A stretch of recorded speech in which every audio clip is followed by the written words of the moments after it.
طاہر الرحمن الرحیم مشتاق احمد یوسفی صاحب لکھتے ہیں، میں آفس میں آتے ہی ایک کپ چائے ضرور پیتا تھا۔ اس روز ابھی میں نے پہلا گھونٹ ہی بھرا تھا کہ اطلاع ملی کوئی صاحب مجھ سے ملنا چاہتے ہیں۔ میں نے کہا بھجوا دیں۔ تھوڑی دیر بعد دروازہ کھلا اور شلوار قمیض پہنے گریبان کے بٹن کھولے، گلے میں کافی سارا ٹیلکم پاؤڈر لگائے، ہاتھوں میں مختلف قسم کی مندریوں اور کانوں میں رنگ پہنے ہوئے ایک نیم کالے صاحب اندر داخل ہوئے، سلام لیا اور سامنے بیٹھ گئے۔ ان کا ڈیل ٹول اچھا تھا، اسی لیے میں نے خود کو قابو میں رکھا اور آنے کا مقصد پوچھا۔ اس نے محتاط نظروں سے ادھر ادھر دیکھا، پھر ٹیبل پر آگے کو جھک کر بولا، میں بھی ایک میراثی ہوں۔ میں بوکھلا گیا، کیا مطلب؟ وہ تھوڑا قریب ہوئے اور بولے، مولا خوش رکھے، میں کافی دنوں سے آپ سے ملنا چاہ رہا تھا۔ سنا ہے آپ بھی میری طرح، میرا مطلب ہے آپ بھی لوگوں کو ہنساتے ہیں۔ میں نے جلدی سے کہا، ہاں لیکن میں میراثی نہیں ہوں۔ اچھی بات ہے، وہ اطمینان سے بولے، میں نے بھی کبھی کسی کو اپنی حقیقت نہیں بتائی۔ میرا خون کھول اٹھا، عجیب آدمی ہو تم، تمہیں لگتا ہے کہ میں جھوٹ بول رہا ہوں۔ یہ دیکھو میرا شناختی کارڈ۔ ہم یوسف زئی ہیں۔ وہ کارڈ دیکھتے ہی چہکا، مولا خوش رکھے، وہیں بات نکلی نا۔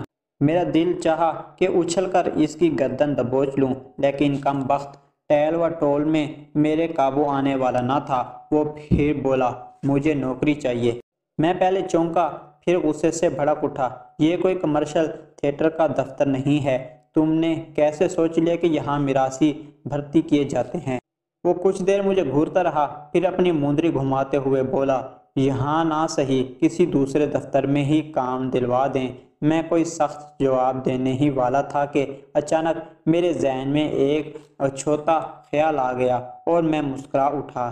آفس بوائے سے اس کے لیے بھی چائے لانے کے لیے کہا اور خود اٹھ کر اس کے ساتھ والی کرسی پر آ کر بیٹھ گیا۔ اس کی آنکھوں میں الجھن سی اتر آئی۔ میں نے اس کے کاندھے پر ہاتھ رکھا اور کہا، سنو، تمہیں بہت اچھی نوکری مل سکتی ہے اگر تم مجھے ہنسا کے دکھا دو۔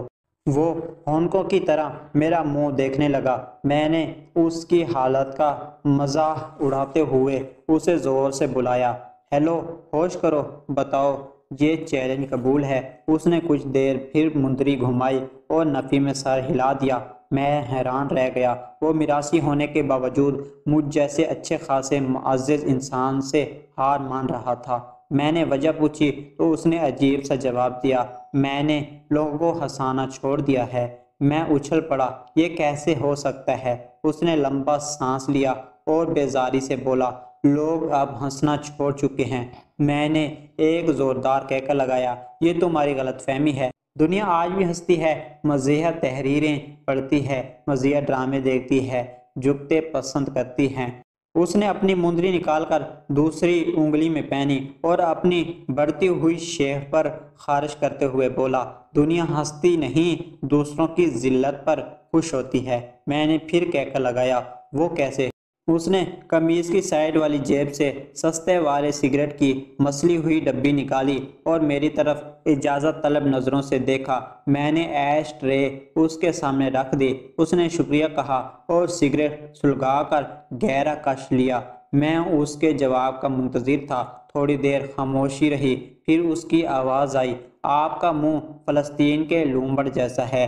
مجھے گویا ایک کرنٹ سا لگا اور میں کرسی سے پھسل گیا۔ میری رگ رگ میں طوفان بھر گیا۔ وہ میرے دفتر میں بیٹھ کر مجھے ہی لومڑ کہہ رہا تھا۔ بات تو سچ تھی، مگر بات تھی رسوائی کی۔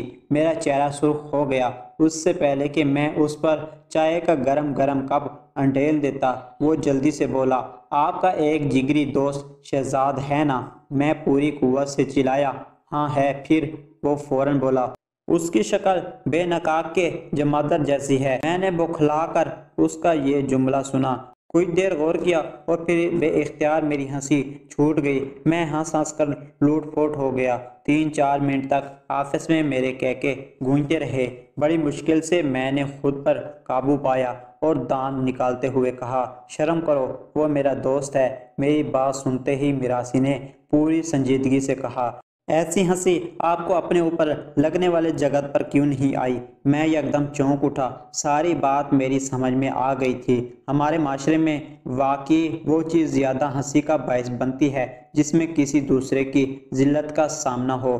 یہی وجہ ہے کہ اسٹیج ڈراموں اور عام زندگی میں جب ہم کسی دوسرے کو ذلیل ہوتے دیکھتے ہیں تو ہمارے دل و دماغ فریش ہو جاتے ہیں۔ کوئی بندہ چلتے ہوئے گر جائے، کسی کی گاڑی خراب ہو جائے، کسی کے پیچھے کتا دوڑ لگا دے، کسی کی بس نکل جائے اور وہ آوازیں لگاتا رہ جائے تو ہماری ہنسی نہیں رکتی۔ یہی عمل اگر ہمارے ساتھ ہو اور دوسرے ہنسیں تو ہم غصے سے بھر جاتے ہیں، گویا ہنسنے کے لیے کسی کا ذلیل ہونا لازمی امر قرار پا چکا ہے۔ یہی رویہ ہماری زندگی کے ہر پہلو میں در آیا ہے۔ ہمیں اپنے سکھ سے اتنی راحت نہیں ملتی جتنے کسی کے دکھ ہمیں سکون دیتے ہیں۔ کیا ہم واقعی ایک اذیت پسند قوم بن چکے ہیں؟